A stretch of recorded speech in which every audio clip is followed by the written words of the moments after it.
Assalamualaikum warahmatullahi wabarakatuh. Apa kabar sobat-sobat semuanya? Semoga kita dalam keadaan sehat jasmani dan rohani, tidak kekurangan satu apapun. Amin ya robbal alamin. Bab 2389, hancurkan pertahanan lagi. Kui Piao sedang membersihkan medan perang saat ini.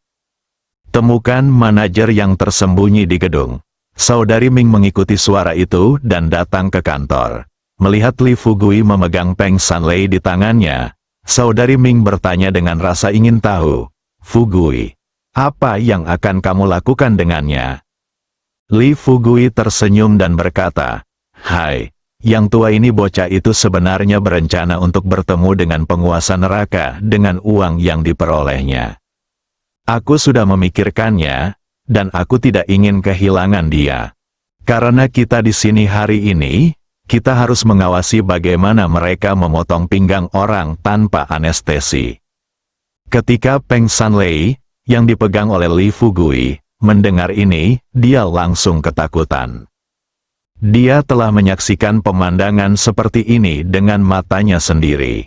Saat dia panik, Li Fugui melanjutkan, "Saya juga membawa banyak jarum perak ketika saya datang kali ini, yang dapat membantunya menghentikan pendarahan. Jika semuanya berjalan dengan baik, operasi akan selesai dalam waktu setengah jam. Operasinya selesai, mari kita lihat apakah kita bisa mengambil jantung, hati, dan paru-parunya tanpa anestesi." Peng Sanlei berteriak, "Kamu tidak bisa melakukan ini. Biarku beritahu, aku masih punya 5.000 tentara bayaran. Mereka..." Li Fugui menyela Peng Sanlei lagi. Kemudian dia mencibir padanya dan berkata, "5.000 tentara bayaran? Saya pikir 5.000 tentara bayaran yang Anda sebutkan mungkin tidak bisa datang." Mata Peng Sanlei membelalak dan dia bertanya, "Nak, apa maksudmu dengan ini?" Li Fugui berkata sambil setengah tersenyum, "Bukankah sudah cukup jelas maksudmu? Semua pengelola taman Anda telah terbunuh. Coba pikirkan, kami membutuhkan waktu kurang dari 1 jam untuk merebut kedua taman tersebut. Sekarang meskipun 5.000 orang ini datang, apa yang akan terjadi? Mereka untuk mengalahkan kita dengan tongkat api. Sudah kubilang, berhentilah melamun seperti ini. Jika kamu ingin mati bahagia, ambillah keuntungan haram yang telah kamu peroleh selama bertahun-tahun sekarang. Berikan padaku. Saya, Li Fugui, bukanlah orang yang kejam. Saya juga memiliki hati seorang Buddha.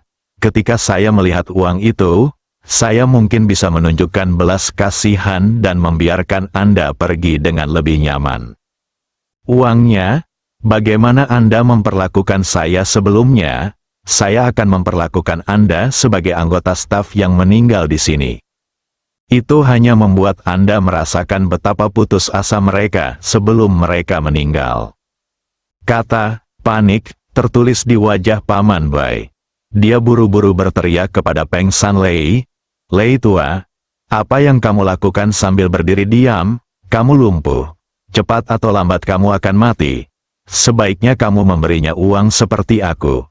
Lalu kita 3 bersaudara bisa saling memiliki satu sama lain. Jalan Huang Kuan, dia menjagamu. Jika kamu tidak memberinya uang sekarang, apakah kamu benar-benar akan menyerahkannya kepada staf taman dan membiarkan mereka memakanmu hidup-hidup?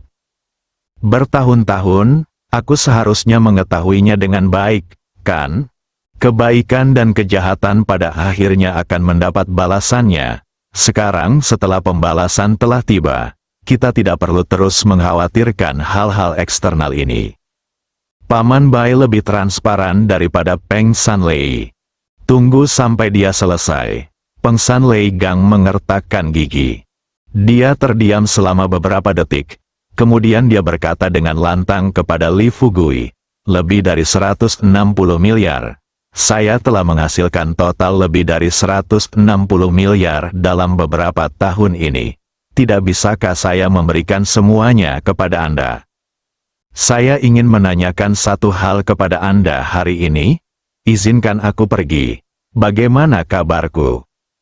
Li Fugui menggelengkan kepalanya. Dia tampak bertekad. Dia berkata dengan keras kepada Peng Shanlei, "Tidak mungkin. Jika saya benar-benar ingin melepaskanmu, saya tidak perlu datang ke sini. Saya cukup mengirim salah satu anak buah saya ke sini." Peng Shanlei tidak punya pilihan saat ini. Dia menangis. Dia jatuh ke tanah dan menangis dengan keras. Melihat ini, Li Fugui berlutut di samping Peng Shanlei dan membujuknya dengan ramah. "Berhentilah menangis, jadilah lebih berpikiran terbuka. Beginilah caramu menjalani seluruh hidupmu. Tidak peduli berapa banyak uang yang kamu miliki. Kamu tidak dapat menerimanya begitu saja ketika kamu mati, kan? Sekarang kamu akan memberi saya semua uang kotor yang telah Anda hasilkan selama bertahun-tahun, dan saya akan menyimpannya untuk Anda. Ketika saya bertemu mereka yang membutuhkan di masa depan, saya akan memberikan uang itu kepada mereka, yang dapat dianggap membangun suatu kebajikan untuk Anda. Kalau tidak, berdasarkan hal-hal yang telah kamu lakukan sebelumnya, ketika kamu sampai di istana Raja Neraka, kamu pasti akan dilempar ke dalam penggorengan." Bibir Peng Shanlei bergetar. Dia ingin mengulurkan tangan dan menghapus air matanya. Tapi tidak ada apa-apa. Ketika dia mencoba mengangkat tangannya dan melihat tangannya yang berdarah, dia berhasil menerobos lagi. "Aku setuju. Aku mendengarkanmu." Setelah beberapa saat, Li Fugui mengikuti instruksi Peng Shanlei dan langsung membuka komputer Peng Shanlei. Setelah transfer selesai, Li Fugui tersenyum padanya dan berkata, "Apakah itu tidak cukup? Katakan padaku, jika kamu memberiku uang ini sejak awal, apakah kamu masih menderita seperti ini?" Dia tersedak dan berkata, "Bunuh aku. Tolong bunuh aku secepatnya sekarang." Li Fugui juga melakukan apa yang dia katakan. Ketika Peng Shanlei selesai berbicara, dia berdiri, mengedarkan vitalitas di tubuhnya, dan melambaikan telapak tangannya dengan lembut, dan Peng Shanlei berubah menjadi bola kabut darah dan menyebar ke segala arah. Paman Bai, yang berdiri di dekatnya, melihat pemandangan ini. Dia mulai merasa senang dengan pilihannya. Untungnya, dia tidak menolak seperti Peng Shanlei, tetapi dengan patuh mentransfer uang tersebut kepada bocah ini. Jika tidak, dialah yang akan kesakitan sekarang, sambil memikirkan hal ini di dalam hatiku. Paman Bai dengan cepat menjadi tenang. Dia mendekati Li Fugui dan bertanya dengan suara rendah, "Tuan, apakah Anda berencana pergi ke keluarga Bao sekarang, kan?" Li Fugui melambaikan tangannya dan berkata sambil tersenyum, "Mari kita lupakan keluarga Bao sekarang. Haha, bagaimanapun juga, saya hanya memiliki beberapa orang di bawah komando saya." Setelah mengatakan itu, Li Fugui tersenyum pada Sister Ming dan berkata, "Sister Ming, lihat dulu staf di sini. Saya akan pergi mencari Kui Piao, dan kalau begitu pergilah tidak jauh-jauh. Mari kita lihat markas tentara bayaran." Saudari Ming merasa sedikit tidak nyaman dan bertanya, "Apa yang akan kamu lakukan?" Li Fugui tidak menyembunyikan apapun. Dia tersenyum pada Sister Ming dan berkata, "Karena kita di sini untuk bermain, mari bersenang-senang. Kamu tonton di sini. Saya akan membiarkan mereka mengadakan pertunjukan anjing makan anjing nanti." Sister Ming langsung mengerti pikiran. Tapi apa yang dia pikirkan lebih rumit dari Li Fugui. Ketika Li Fugui hendak pergi, saudari Ming memandang Li Fugui dan berkata dengan serius, "Fugui, setelah kamu lewat, kamu harus berhati-hati. Saya khawatir ada tentara dari kerajaan baik siang di antara tentara bayaran ini. Apapun, maka rencanamu tidak dapat dilaksanakan." Li Fugui belum berbicara. Paman Bai berkata dengan keras dari samping, "Jangan khawatir, lebih dari 5.000 orang ini semuanya adalah tentara bayaran yang kami undang. Keberadaan mereka adalah untuk melindungi keamanan kota segitiga. Faktanya, Li Fugui telah mengetahuinya melalui Nian Gong, pikiran di benak Paman Bai.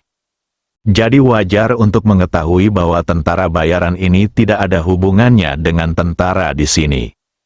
Saudari Ming, jangan khawatir, saya tahu apa yang kamu khawatirkan. Denganku di sini, apa yang kamu khawatirkan pasti tidak akan terjadi. Hati Suster Ming yang cemas juga sedikit rileks. Li Fugui keluar, menggantung di udara. Dia berteriak kepada Kui Piao di dalam gedung. Begitu suara itu turun, Kui Piao segera bergegas keluar dan segera mendatangi Li Fugui. Kui Piao bertanya dengan rasa ingin tahu, apakah kita masih ingin maju ke depan? Li Fugui melambaikan tangannya dan tersenyum, tidak. Ayo temuilah 5.000 tentara bayaran ini tidak jauh dari sini. Kui Piao tidak bertanya banyak, saya telah berlatih gerakan di gunung sebelumnya. Saya pikir saya tidak akan menemukan kesempatan untuk membunuh setelah turun gunung. Tanpa diduga, saya baru saja membersihkan satu sekte, dan sekarang ketika saya sedang membersihkan sekte kedua, saya akan menemui hal semacam ini. Tentu saja, suasana hatinya sangat bagus, seseorang yang berlatih seni bela diri. Ketakutan terbesar adalah tidak mempunyai kesempatan untuk berlatih. Hari ini, bagaimana dia bisa melewatkan kesempatan ini dengan mudah? Mengikuti Li Fugui, keduanya segera tiba di kamp tentara bayaran. Hanya ada beberapa bangunan di sini. Ruang terbuka di belakang gedung adalah tempat pelatihan para tentara bayaran ini. Tetapi, ketika Li Fugui dan Kui Piao memasuki kamp tentara bayaran, mereka kebetulan bertemu dengan tentara bayaran yang sedang berkumpul. Keduanya jatuh tidak jauh, tunggu sampai 5.000 tentara bayaran berkumpul. Kui Piao bertanya dengan tidak sabar, haruskah kita mengambil tindakan sekarang? Li Fugui melambaikan tangannya dan berkata sambil tersenyum, jangan terburu-buru, jangan terburu-buru. Mari kita lihat apa yang akan dilakukan orang-orang ini terlebih dahulu. Kemudian seseorang berjalan ke depan tentara bayaran ini, memegang pengeras suara di tangannya, dan berteriak kepada semua orang, saudara-saudara, saya mendengar beberapa suara tembakan berturut-turut di depan saya. Pasti ada sesuatu yang terjadi di kota segitiga. Baru saja dipanggil, Tuan Lei dan Tuan Bai tidak menjawab. Mari kita membuat beberapa persiapan dan kemudian langsung pergi ke dua tempat ini untuk memeriksa situasinya. Kalau begitu pikirkanlah terlalu banyak, langsung saja pergi, bunuh saja mereka. Li Fugui berkata dengan gembira, sambil berjalan menuju sekelompok orang di depannya. Dia berkata dengan keras, saya beritahu kalian, jangan pergi ke sana juga. Saya telah mengambil alih kampus keluarga Bai dan keluarga Peng. Saya di sini terutama untuk memeriksa pertempuran Anda efektivitas. Bagaimana dengan itu? Semua orang berbalik dan mata mereka tertuju pada Li Fugui dan Kui Piao.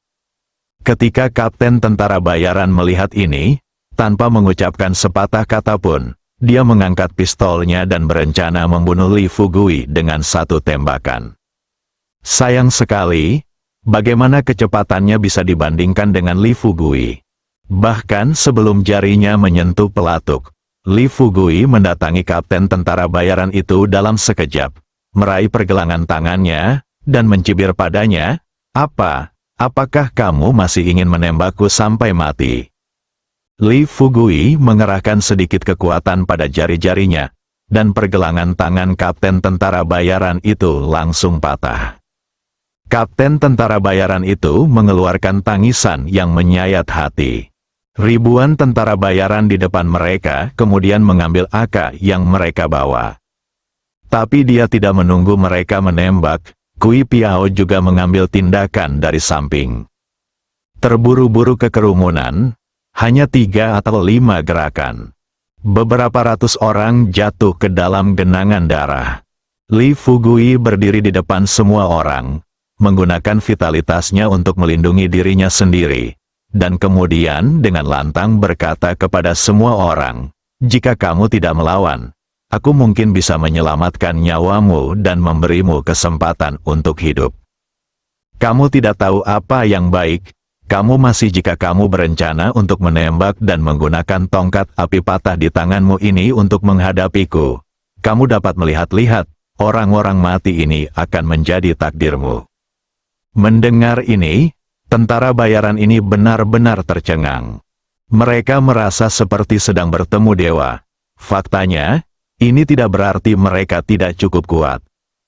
Dibandingkan dengan orang biasa, efektivitas tempur tentara bayaran ini tidak bisa dianggap remeh. Tapi kali ini, yang mereka hadapi adalah Li Fugui dan pemimpin sekte Beidou Kui Piao.